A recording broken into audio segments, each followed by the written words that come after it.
അറിവും ശക്തിയും.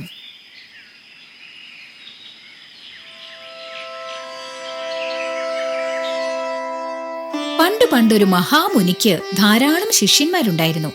ശിഷ്യന്മാരെല്ലാവരും തന്നെ നല്ല ബുദ്ധിശക്തിയുള്ളവരായിരുന്നു. അവരെക്കുറിച്ച് മഹാമുനിക്ക് നല്ല മതിപ്പായിരുന്നു. ഒരു ദിവസം മഹാമുനി വിചാരിച്ചു, ശിഷ്യന്മാർക്ക് വേണ്ടത്ര കാര്യങ്ങളൊക്കെ പഠിപ്പിച്ചു കഴിഞ്ഞു. ഇപ്പോഴവർക്ക് വേണ്ടത്ര വിദ്യാഭ്യാസവുമുണ്ട്. പക്ഷെ ഒരു കാര്യം മാത്രം മഹാമുനി പഠിപ്പിച്ചിരുന്നില്ല. മരിച്ചവരെ ജീവിപ്പിക്കുന്ന മഹാ അത്ഭുതമായിരുന്നു അത്. വളരെ വിശിഷ്ടമായ ആ അറിവിനെക്കുറിച്ച് മഹാമുനിക്ക് ബോധ്യമുണ്ടായിരുന്നെങ്കിലും തെറ്റായ കൈകളിൽ ആ കഴിവ് എത്തിപ്പെട്ടാൽ ഉണ്ടാകുന്ന വരും വരായികകളും അദ്ദേഹത്തിന് അറിയാമായിരുന്നു. മഹാമുനി ഇക്കാര്യത്തിൽ കരുതലോടെയിരുന്നു. അതേസമയം ഈ മന്ത്രം മറ്റാർക്കെങ്കിലും കൈമാറാതിരുന്നാൽ തന്റെ കാലശേഷം അത് ഉണ്ടാവില്ലെന്നും അറിയാമായിരുന്നു. അദ്ദേഹം തന്റെ ഏറ്റവും കൗശലക്കാരനായ ശിഷ്യനെ അരികിൽ വിളിച്ചു പറഞ്ഞു, നിനക്ക് ഞാനൊരു വിശേഷ മന്ത്രം പഠിപ്പിച്ചു തരാം. ഈ മന്ത്രം ജപിച്ചാൽ മരിച്ചു കിടക്കുന്ന മനുഷ്യനോ അല്ലെങ്കിൽ ജീവിക്കോ വീണ്ടും ജീവൻ കൊടുക്കാം. ഒഴിച്ചുകൂടാനാവാത്ത സാഹചര്യത്തിൽ മാത്രമേ ഉപയോഗിക്കാവൂ. ഒരിക്കലും ഇത് ദുരുപയോഗപ്പെടുത്തരുത്.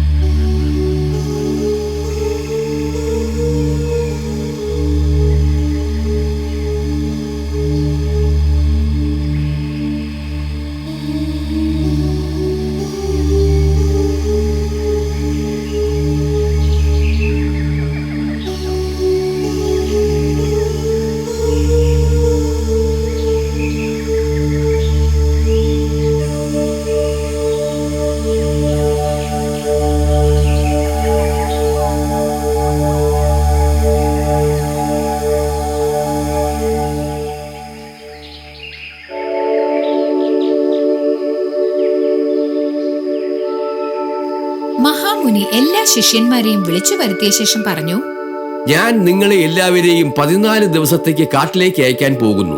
ഒരുമിച്ച് പോവുക, ഒരുമിച്ച് തിരിച്ചു വരിക. നിങ്ങൾ ഓരോരുത്തരും നല്ല കാര്യങ്ങൾ ചെയ്യാനായി പരസ്പരം സഹായിക്കേണ്ടതാണ്. ശരി ഗുരുജി.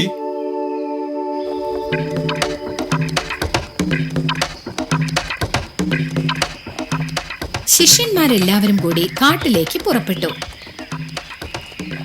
എല്ലാവരും ഒത്തൊരുമിച്ച് സഹകരിച്ചു പോയിക്കൊണ്ടിരുന്നു. വിശേഷ മന്ത്രം പഠിച്ച ആൾക്ക് താൻ മികച്ചവനാണെന്ന് കാണിക്കണമെന്നുണ്ടായിരുന്നു. അങ്ങനെ അവർ നടന്നു പോയിക്കൊണ്ടിരിക്കുമ്പോൾ പോകുന്ന വഴിയിൽ ഒരു പുലി ചത്തു കിടന്നിരുന്നു. ചത്തു കിടക്കുന്ന അവസ്ഥയിൽ പോലും അതിനെ കണ്ടാൽ പേടി തോന്നുമായിരുന്നു. ഗുരു എനിക്ക് മാത്രം പഠിപ്പിച്ചു തന്ന ഒരു കാര്യം ഞാൻ നിങ്ങൾക്ക് കാണിച്ചു തരാം. മൃതശരീരത്തിന് ജീവൻ കൊടുക്കുന്ന വിദ്യ. ഈ പുലിക്ക് ജീവൻ കൊടുത്തുകൊണ്ട് ഞാനത് നിങ്ങൾക്ക് കാണിച്ചു തരാം. അയ്യോ, അങ്ങനെ എടുത്തു ചാടി ഒരു കാര്യവും ചെയ്യരുത്. മാത്രമല്ല, നമ്മൾ ഈ പുലിക്ക് ജീവൻ കൊടുത്താൽ അത് നമ്മുടെ നേരെ തിരിയും, നമ്മളെ കൊല്ലുകയും ചെയ്യും. അതൊരു ബുദ്ധിപരമായ പ്രവൃത്തിയാവില്ല. സമർത്ഥനായ ശിഷ്യന് പക്ഷേ തന്റെ കഴിവ് കാണിക്കാതിരിക്കാനായില്ല. അയാൾ മന്ത്രം ജപിക്കാൻ ആരംഭിച്ചു. പക്ഷെ അങ്ങനെ ചെയ്യുന്നതിന് മുൻപ് മറ്റ് ശിഷ്യന്മാരെല്ലാവരും ഒരു മരത്തിന്റെ മുകളിൽ കയറിയിരുന്നു.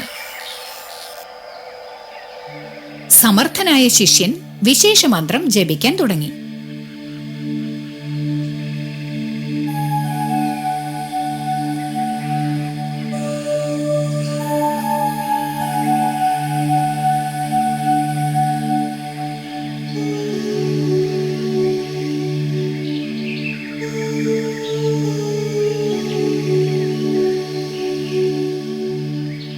ആദ്യം പ്രത്യേകതയൊന്നും തോന്നിയില്ല. പിന്നെ കുറച്ചു കഴിഞ്ഞതും പുലി ശ്വസിക്കാൻ തുടങ്ങി. പുലി കണ്ണു തുറന്നപ്പോൾ ഒരു കൊച്ചു മനുഷ്യൻ തന്റെ മുന്നിൽ കിടന്ന് ചാടിക്കളിക്കുന്നത് കണ്ടു. ദേഷ്യം പിടിച്ച പുലി ഒറ്റച്ചാട്ടത്തിന് അയാളുടെ കഥ കഴിച്ചു. കുറച്ചു കഴിഞ്ഞ് അവിടെ എത്തിയ മറ്റ് ശിഷ്യന്മാർ അയാളുടെ ശരീരം എടുത്തുകൊണ്ട് ആശ്രമത്തിലേക്ക് തിരിച്ചു.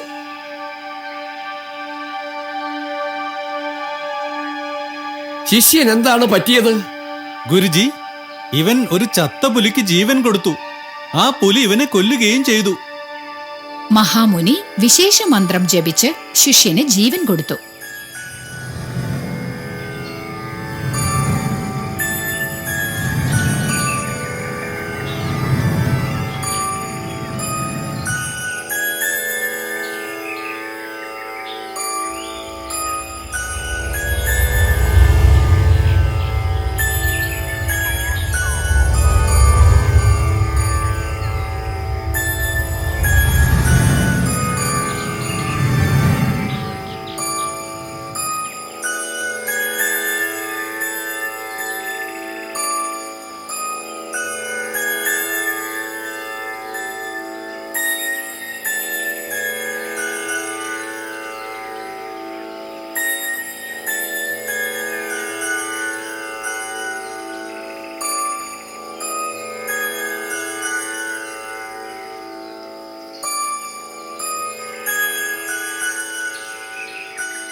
ഗുരുജി, എന്നോട് ക്ഷമിക്കണം.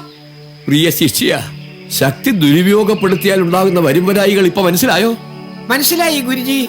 അറിവും ശക്തിയും നല്ല കാര്യങ്ങൾക്ക് മാത്രമേ ഉപയോഗിക്കാവൂ എന്ന് മനസ്സിലായി. നിങ്ങൾക്ക് എല്ലാവർക്കും ഇത് നല്ലൊരു പാഠമായിരിക്കട്ടെ.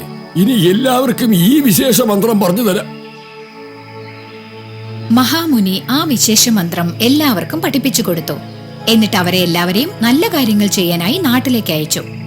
പാഠം പഠിച്ചു കഴിഞ്ഞ സ്ഥിതിക്ക് ഇനി ശിഷ്യന്മാർ തങ്ങളുടെ അറിവും ശക്തിയും ലോക നന്മയ്ക്ക് വേണ്ടി മാത്രമേ ഉപയോഗിക്കൂ എന്ന് അദ്ദേഹത്തിന് ഉറപ്പായിരുന്നു. പ്രിയപ്പെട്ട കൂട്ടുകാരെ, നിങ്ങൾക്ക് പുതിയതായി എന്തെങ്കിലും ശക്തി ലഭിച്ചാൽ ആ ശക്തി കൈവശം വെക്കുക. അതൊരിക്കലും ദുരുപയോഗം ചെയ്യരുത്. അറിവും ശക്തിയുമെല്ലാം ശരിയായ അവസരത്തിൽ മാത്രമേ ഉപയോഗിക്കാവൂ. നിങ്ങൾ കൊച്ചു കുട്ടികളല്ലേ? എപ്പോഴും മുതിർന്നവരുടെ ഉപദേശങ്ങൾ സ്വീകരിക്കുക. കഴിവുകളെ നല്ല രീതിയിൽ ഉപയോഗിക്കുക. ഈ കഥയുടെ സാരം അറിവും ശക്തിയുമെല്ലാം നല്ല രീതിയിൽ മാത്രം ഉപയോഗിക്കണം എന്നതാണ്. ഞാൻ പറഞ്ഞത് മനസ്സിലായല്ലോ കൂട്ടുകാരെ?